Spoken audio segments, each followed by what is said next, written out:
For thousands of years, a demand for opium has attracted commerce and crime. The narcotic comes from the resin that oozes from the bulb of the poppy. From the reign of King Tut, the Egyptians were the first to cultivate vast fields of the drug, which they sold throughout the Mediterranean. Alexander the Great expanded the market by introducing opium to India, where today it is still cultivated by hand. It's known for soothing pain, but carries the looming danger of desperate addiction. During the Inquisition, Catholic clerics called it the stuff of the devil. But its lure and commercial value were hard to resist. By the 16th century, the resin was rolled into black pills called stones of immortality and marketed as a painkiller called laudanum. During the Industrial Revolution, infants were narcotized with laudanum by mothers without childcare who needed to leave home to work the factories and the mines. The smoking of opium expanded the global market into China, where millions became addicted. By the 19th century, the British East India Company built vast opium factories where the stuff was rolled into cannonballs and then shipped off to Chinese merchants called the Hong.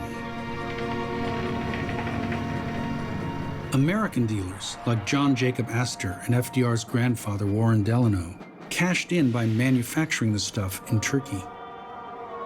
By 1839, opium was the world's most traded commodity. Concerned by addiction and overdoses, the Chinese emperor appointed a drug czar who dumped thousands of cannonballs of opium into the sea. In a fury, opium companies pushed the British government to start a war with China to keep the profits flowing. In time, opium developed as a prescription drug. The Merck Company launched a product called morphine. Bayer introduced a cough suppressant called heroin. When addiction rose to dangerous levels, the US made heroin illegal, creating a new global crime business dominated by the Italian mafia and Mexican cartels. Big Pharma turned to the mass manufacture of other opium products like morphine and oxycodone and learned how to mechanize the process. They created a demand for narcotics, addicting millions of men, women, and children, which in turn fueled the illegal drug trade, from pill mills to heroin dealers to illegal fentanyl factories.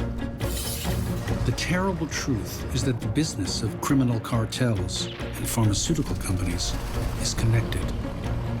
Together, they generate $100 billion of income a year by cultivating and catering to a desperate need for opioids. That business model has a terrible cost. Within the last 20 years, more than 500,000 Americans have been killed by overdoses.